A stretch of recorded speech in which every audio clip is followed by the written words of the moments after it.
My dear students, Jai Shri Radhe Krishna. Myself Rajesh Kumar. Welcome to my YouTube channel RKG Accountancy Academy. आज से हम class 12 की videos upload करना start कर रहे हैं। मैं सबसे पहले वॉल्यूम फर्स्ट लूँगा, उसका फर्स्ट चैप्टर जो फंडामेंटल है पार्टनरशिप का, वो मैं कराने जाऊंगा। मैं बस आपसे ये चाहता हूँ कि आप हमारे साथ बने रहिएगा, जिससे कि आपको प्रत्येक chapter volume first, volume second और थर्ड बुक की पूरी नॉलेज यहीं पे मिल जाएगी। आपको कहीं ट्यूशन पढ़ने की आवश्यकता नहीं पड़ेगी। मैं आपको चैप्टर कंप्लीट कराने के बाद इम्पॉर्टेंट क्वेश्चन भी दूंगा। मेरे पास बेटा जी फर्स्ट चैप्टर के ही 100 से अबव MCQs हैं, जो कि एग्जामिनेशन पेपर में लास्ट 12 इयर्स में आए हुए हैं। और मैं आपसे ये गारंटी देता हूँ कि अगर आप प्रत्येक वीडियो को देखोगे तो आपको पूरी तैयारी यहीं पे मिल जाएगी। आपको आगे कुछ कहीं भी जाने की ज़रूरत नहीं है। क्लास 12 का जो वॉल्यूम फर्स्ट है उसका फर्स्ट चैप्टर है accounting for partnership firm fundamental.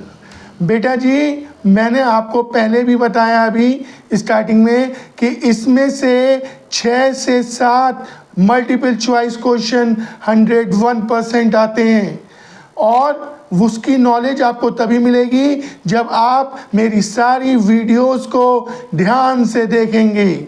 मैं अपनी जितनी भी वीडियोस होंगी क्लास 12 की वो इवनिंग में 5 to 6 मैं अपलोड कर दिया करूँगा। बस आपको ध्यान से उन्हें देखना है। अब सबसे पहले तो मैं आपको ये बताऊं कि पार्टनरशिप होती क्या है। अब partnership does is a business relationship among 2 or more persons to share profit and losses of the business carried on by all or any of them acting for all। यानी अगर हम सिंपल शब्दों में कहें तो पार्टनरशिप क्या है, एक ऐसी बिजनेस रिलेशनशिप है जो 2 या 2 से अधिक व्यक्तियों के बीच में प्रॉफिट शेयर करने के लिए होती है। और ये बिजनेस का भाई बिजनेस को या तो सभी पार्टनर एक साथ चलाते हैं, या हो सकता है कि उनमें से कोई एक ही बिजनेस चला रहा हो, बाकी केवल कैपिटल कंट्रीब्यूट कर रहे हों। अब देखिए मैं आपको कोई लंबी चौड़ी थ्योरी नहीं समझाऊंगा, क्योंकि मेन मोटिव आपको भी पता है कि 20 मार्क्स के मल्टीपल चॉइस क्वेश्चन आने हैं और 60 मार्क्स के न्यूमेरिकल होते हैं। CBSE में क्लास 12 में 60 मार्क्स के न्यूमेरिकल, इसीलिए न्यूमेरिकल बेस को मैं आपको ज़्यादा स्ट्रॉन्ग कराऊंगा, और मल्टीपल चॉइस क्वेश्चन तो मैं आपको दूंगा ही दूंगा। तो आपका 80 मार्क्स का पूरा पेपर यहीं पे कंप्लीट हो जाएगा अगर आप सारी वीडियोस को देखेंगे। अब देखिए मैं पहला रूल समझाने जा रहा हूँ, जो ये है, मैंने A पॉइंट दिया है इसे, पार्टनरशिप डीड। अब पार्टनरशिप डीड होती क्या है, नॉर्मली सब जानते हैं कि एक एग्रीमेंट होता है जो हम कचहरी में जाकर बनवाते हैं, और जिसमें जो है बिजनेस का नेम होता है, प्लेस होता है, ये सब बातें वो तो नॉर्मली सब जानते हैं। लेकिन न्यूमेरिकल बेस हमें जो पॉइंट्स याद रखने हैं वो मैं आपको दिखाने जा रहा हूँ। Partnership deed, when partnership deed is not sign या साइलेंट, यानी जब पार्टनरशिप डीड साइन नहीं होती है, यानी पार्टनरशिप डीड साइलेंट होती है, तो हमें उस समय क्या क्या मुसीबतों का सामना करना पड़ता है, फेस करना पड़ता है, वो सारी बातें मैं आपको आज बताने जा रहा हूँ। देखिए ऐसा होता है ना, पार्टनरशिप डीड साइन कराना या ना कराना गवर्नमेंट ने कंपलसरी नहीं किया है, वो आपकी इच्छा है। पार्टनरशिप डीड अगर साइन नहीं कराओगे तो बेटा जी आपको ये सारी डिफिकल्टीज का सामना करना पड़ेगा, जो मैं आपको नोट करवाऊंगा आज। First point, profit sharing ratio is equal consider, यानी आपको प्रॉफिट इक्वल ही डिस्ट्रीब्यूट करना पड़ेगा। अगर आपने पार्टनरशिप डीड साइन नहीं करवाई है, पार्टनरशिप डीड नहीं बनवाई है, तो प्रॉफिट और लॉस जो शेयरिंग होगी वो इक्वल होगी। चाहे आप कितना भी कहते रहो, अरे भैया मैंने तो 5 लाख कंट्रीब्यूशन किया है, कैपिटल लगाई है, दूसरा बोले मैंने 10 लाख लगाई है, कुछ भी कहते रहो, कोई नहीं सुनेगा आपकी बात, क्योंकि पार्टनरशिप डीड साइन नहीं हुई है। सेकंड पॉइंट मैंने बताया है, interest on drawing is not charge. देखिए, इंटरेस्ट ऑन ड्राइंग भी चार्ज नहीं की जाएगी अगर पार्टनरशिप डीड साइन नहीं हुई है। थर्ड पॉइंट है, interest on capital is not allowed. Interest on capital भी अलाउ नहीं होगा अगर पार्टनरशिप डीड साइन नहीं हुई है। फोर्थ पॉइंट मैंने बताया, commission, remuneration and salary are not allowed. अब कमीशन सब लोग जानते हैं, रेम्युनरेशन का मीनिंग होता है पारिश्रमिक, मेहनताना, यानी एज अ सैलरी हो गई। तो ये दिया जाता है, इस मतलब उस व्यक्ति को, जैसे कोई पार्टनर है या समझ लीजिए मैनेजर है, उनको हम जो है रेम्युनरेशन देते हैं। तो कमीशन, रेम्युनरेशन और सैलरी ये अलाउ नहीं होंगे अगर पार्टनरशिप डीड साइन नहीं हुई है। इसके बाद फिफ्थ पॉइंट मैंने कहा, if we want to purchase goods, जैसे कि हम गुड्स परचेज करना चाहते हैं, हम 3 पार्टनर हैं, ए बी और सी। ए और बी और सी 3 पार्टनर हैं, उसमें से अगर 2 हाँ करेंगे तभी हम गुड्स खरीदेंगे। अगर 2 ने मना कर दिया तो गुड्स परचेज हम नहीं कर सकते।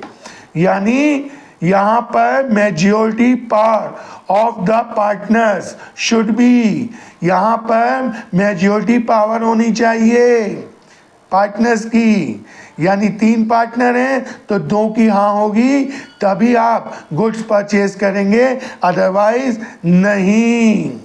इसके बाद मैंने अपना 6 पॉइंट कहा है, if we want to admit a new partner, अगर हम चाहते हैं कि एक नया पार्टनर एडमिट हो तो उस समय all partners consent is necessary, सबकी सहमति होनी चाहिए। अगर एक ने भी मना कर दिया तो नया पार्टनर एडमिट नहीं हो सकता।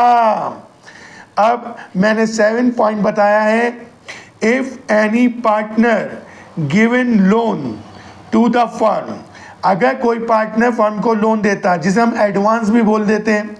भाई ये होता कैसे है, जैसे सपोज करिए कि ABC 3 पार्टनर थे, फर्म को अचानक 5 लाख की जरूरत पड़ गई। जो हमारा ए है वो फाइनेंशियल बहुत स्ट्रांग है, वो करोड़पति आसामी है। अब अचानक बी और सी ने एक मीटिंग ऑर्गेनाइज की, उसे ए को भी बुलाया, ए से कहा कि भैया 5 लाख की जरूरत पड़ रही है फर्म को। तो उसने बस इतनी छोटी सी बात, उसने चेक साइन किया और फर्म के नाम पर दे दिया। तो वो क्या है, वो लोन दिया है ए ने फर्म को। और अगर पार्टनरशिप डीड साइन नहीं हुई है, अगर पार्टनरशिप डीड साइन होती तो उसमें जितने परसेंटेज मेंशन होगी उतना इंटरेस्ट मिलता। किसको? ए को, क्योंकि ए ने लोन दिया है। लेकिन अगर पार्टनरशिप डीड साइन नहीं हुई है तो 6% पर एनम इंटरेस्ट अलाउ किया जाएगा, इससे ज़्यादा नहीं। चाहे एक ये कहता रहे भाई ऐसा है, वो तो जो है 10% दे रहे हैं, वो 15% है, कुछ भी कहता रहे उसकी बात नहीं सुनी जाएगी। केवल 6% पर एनम ही इंटरेस्ट अलाउ किया जाएगा। अब देखिए मैंने 8th पॉइंट समझाया है, if firm given loan to the partner, अगर फर्म लोन प्रोवाइड कराती है पार्टनर को, जैसे कि सपोज करिए ABC 3 पार्टनर हैं, बी को अचानक ही पैसों की जरूरत पड़ जाती है, वो ए और सी के सामने मीटिंग में ये कहता है कि मुझे यार 2 लाख की ज़रूरत है, तो मैं फर्म से लोन लेना चाहता हूँ, तो वो फर्म से लोन ले सकता है। तो ऐसी कंडीशन में अगर फर्म उसे लोन देती है पार्टनर को और पार्टनरशिप डीड साइन नहीं हुई है, तो interest on loan is not allowed, तो इंटरेस्ट नहीं लगाया जाएगा, चार्ज नहीं किया जाएगा। अब अगला है if partner taken loan from the firm. आप यहाँ पे चार्ज कर सकते हैं बेटा जी, क्योंकि यहाँ पे अलाउड लिखा है ना मैंने, यहाँ पे अलाउड की जगह पे आप चार्ज कर सकते हैं, क्योंकि फर्म लोन चार्ज करेगी किसके ऊपर? पार्टनर के ऊपर। अब अगला पॉइंट मैं समझाने जा रहा हूं, if partner taken loan from the firm, अगर पार्टनर फर्म से लोन लेता है और वो इन्वेस्ट कर देता है किसी और बिजनेस में उस लोन को, इन अदर बिजनेस, और उसे वहां से प्रॉफिट होता है, तो ऐसी दशा में अगर पार्टनरशिप डीड साइन नहीं हुई है तो उसे फर्म को लोन प्लस प्रॉफिट दोनों लौटाने पड़ेंगे, जो लोन लिया था वो भी और जो प्रॉफिट कमाया है वो भी। इसके बाद मैंने लास्ट पॉइंट समझाया बेटा, if partner taken loan from the firm, अगर पार्टनर फर्म से लोन लेता है और वो इन्वेस्ट कर देता है उस लोन को किसी और बिजनेस में जहां उसे लॉस होता है, जरूरी कौन सा प्रॉफिट ही हो, लॉस भी हो सकता है, तो वो जितना भी कहता रहे कि मुझे तो लॉस हो गया, फर्म उसकी बात नहीं सुनेगी, क्योंकि पार्टनरशिप डीड साइन नहीं हुई है। उसे उस समय पूरा का पूरा लोन का अमाउंट फर्म को लौटाना पड़ेगा। अगर आपको आज की वीडियो अच्छी लगी हो तो प्लीज़ वीडियो को लाइक कीजिए, चैनल को सब्सक्राइब कीजिए, और अगर आप कोई अपना सजेशन देना चाहते हो तो कमेंट सेक्शन में जाकर आप अपना बहुकीमती राय दे सकते हैं। अपना प्यार और अपना विश्वास हम पर ऐसे ही बनाए रखिएगा। अगली वीडियो पर हम आपसे जल्दी मिलेंगे, और अगली वीडियो पर मैं आपको आज के रूल पार्टनरशिप डीड का न्यूमेरिकल करवाऊँगा। बस आप उस वीडियो पर बने रहिएगा। तब तक के लिए बी सेफ, बी अपडेटेड। जय श्री राधे कृष्णा।